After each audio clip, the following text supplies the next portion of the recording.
Hello everybody and welcome back to another video. Today I'm watching The Unfinished Northern Line by Mapman. I've watched the videos about the tube map recently and I believe this Northern Line is a part of that. I should definitely watch this first, considering this is the first episode of Unfinished London, but whatever. I'm watching it now. Edgware in northwest London used to look like that, but thanks to these, it now looks like this. And a few miles away, Bushy Heath was supposed to look like that, but because of him, it looks like this. That, these, this, Wow. that, him, what, this. But because of him, Because it of looks like him, this. the funny That, these, mustache this, man. that, him, what, this is the story of a town planning cock-up that happened 50 years ago. One of many examples of unfinished London.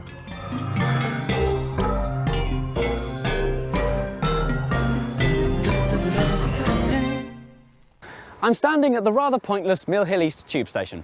It sits on its own at the end of a branch poking awkwardly out of the Northern Line, and it's only wide enough for one train at a time, making the tube more complicated for everybody. You might wonder, why would they put a station in such an awkward and confusing place? The answer is they didn't do it on purpose, and the clues as to why it's ended up like it has can be seen from up there.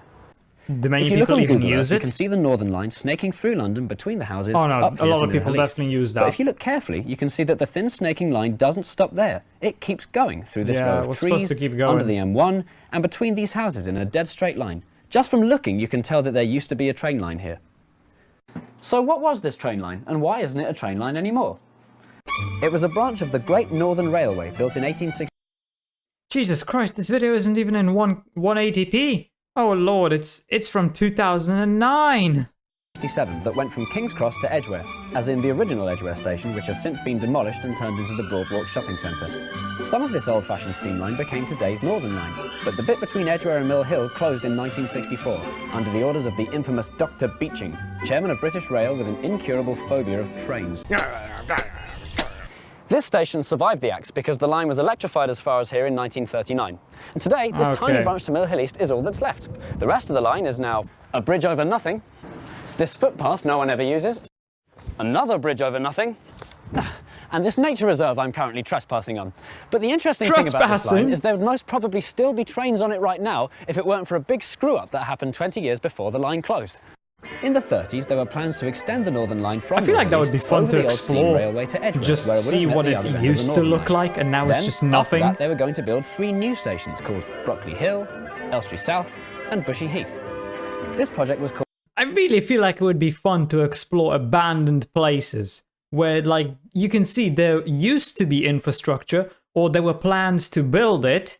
So, like, some of the stuff was done, but then was just abandoned. I feel like that would be really cool. The Northern Heights Plan, and on the tube map, it would have looked like this. The architects from back then have left clues all over the place that they were really serious about building this extension. Clue number 1. Today in Edgware, the trains terminate here, but the tunnel, seemingly for no reason at all, keeps going. Clue number 2. On Google Earth, you can see exactly where the line would have gone.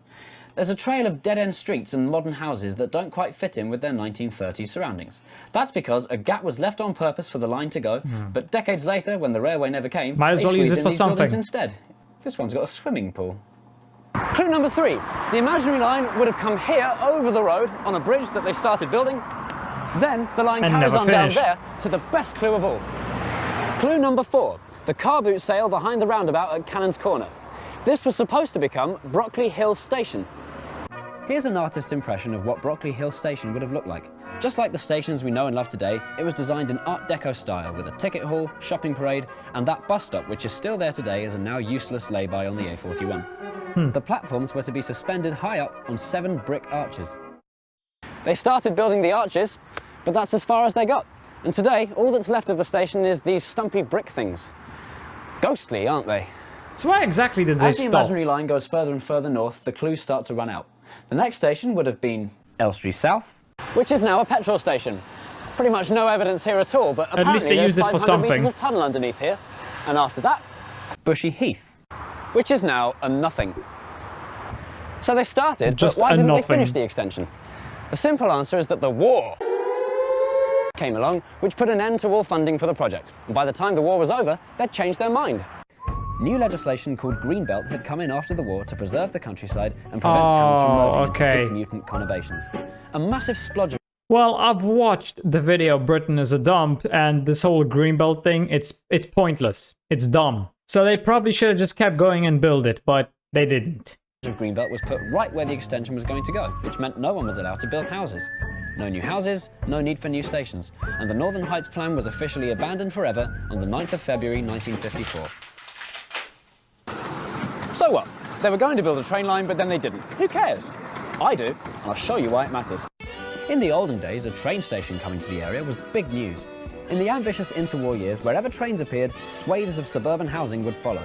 Posters like these, depicting rolling countryside, got people to migrate here in their thousands. And as you can imagine, it had an enormous more houses, effect on the area, more people, transforming rural Middlesex into suburban but instead London. it's just empty. Look what happened to Edgware. This is a map of the area in 1924, just after they finished building the new tube station. Within 10 years, the rural countryside was transformed from this into this. Ah! And the same thing was happening all over Middlesex, in Rayners Lane, and in Kingsbury. Oh. Ironically, the fields in this poster have all gone as a direct result of the very poster that depicted them. Idiots. So that's why pretty much all houses in suburbia look the same. They were all built more or less in one go. And I find that fascinating, because it was done on the kind of scale that we simply wouldn't dream of these days. Imagine, actually imagine what it must have been like for the people that were already living here. That's why it matters that they didn't finish the Northern Heights. It would have meant that from Edgware stretching all the way up to Bushy Heath, there would have been a horizonless sprawl of semi-detached, semi-identical houses. Before the railway, Edgware used to look like this, and had the Northern Heights been finished, where I'm standing now would look like Edgware. That's what the Greenbelt was trying to put a stop to. And by the way, aren't we lucky the architects of the 30s had taste? Imagine if suburbia, as in a third of all homes in London, had been built by the architects of the 60s. Jesus, this footage is so shaky. I think the biggest transformation would have been right here, at this roundabout on the A41. Doesn't look like much, but... Because it isn't much. I'll just zoom out here, turn it around a little bit, ignore the M1, that wasn't built to the 60s. There. This is where the extension was going to end, Bushy Heath Station, and there was going to be a whole new shopping parade to go with it. The roundabout would have been surrounded by shops, pubs, restaurants, and a cinema. It's pretty hard to imagine standing here what it all would have looked like. And now it's just a roundabout. Here's a visual aid. And this is it. Queensbury, 4 miles to the south. In 1932, this was a big empty field, just like Bushy Heath. But by 1934, it had this station and all of these shops. So the roundabout in Bushy Heath probably would have looked a lot like this. I admit it, I'm being nostalgic for a railway I'm too young to remember and some stations that never existed. But here's a thought. Are we Londoners any worse off today because they were trying to build it? After all, even with the Greenbelt, there are still plenty of people living in Bushy and Elstree that might use the line. Like me, for example. There are so many journeys that I have to make that would be much easier by tube, especially the bit between Edgware and Mill Hill East. Will they ever rebuild the old railway, reconnecting the two branches of the Northern Line? The answer is no. The old Mill Hill Railway will definitely never be rebuilt because we've burnt our bridges and built gubbins in the way, like this, this, and this, which is actually my grandma's house. To rebuild the line, we'd have to knock it down. Oh. You don't want your house knocked down, do you? No. Should we have safeguarded the route in case we changed our minds? I think allowing development on the line was short-sighted, and they should never have built this stupid house. But what about those stations beyond Edgware? Is it such a bad thing they were never built? I think probably not. First of all, this green belt is lovely. Green, tranquil countryside with wildlife and nature and trees, breathing lovely fluffy oxygen into our yeah, this green belt really isn't all that special or interesting. They should have just kept building. precious atmosphere. Second of all, I think London had already done quite enough expanding already. The planners of the 1930s, just keep going. their cotton socks, never imagined that those front gardens they lovingly designed for us would nearly all turn into driveways, or that a typical family could have more than 2 cars. They couldn't possibly have known the damage they were doing for air pollution and traffic congestion. And if they came out this far, who knows when or where they might have stopped. And third, if they'd built houses here, there'd have been no room for the very, very important M1. And where would we be without that? So you could say the war came just in time, putting a stop to London's wild expansion.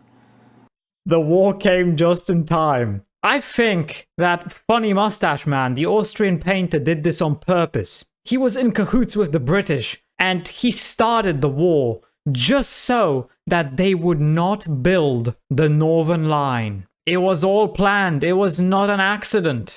For now. I love London's imperfections, and I think there's something mad and exciting about the clues to a whole new dimension, the London that could have been. A truly great city like London gets its character not from how it successfully planned for the future, but how it failed. And obviously, the failed plans of the Northern Heights is just one of London's many failed plans. Only one chapter just one in of the its big many and ongoing failures. story of unfinished London. So they started building it, then the war came, couldn't build it. Resources were diverted elsewhere to the war effort. After the war, a bunch of nonsensical regulations were put into place, so they couldn't keep building it. Yeah, there's really not much to say here. I don't think this Northern Line would have really added that much. At least now there's a lot of abandoned stuff to explore, so at least it's something. So anyway, I hope you enjoyed the video. If you did, consider subscribing and leaving a like. If you're interested, why not watch this video right here? And with that, I hope I'll see you in the next video.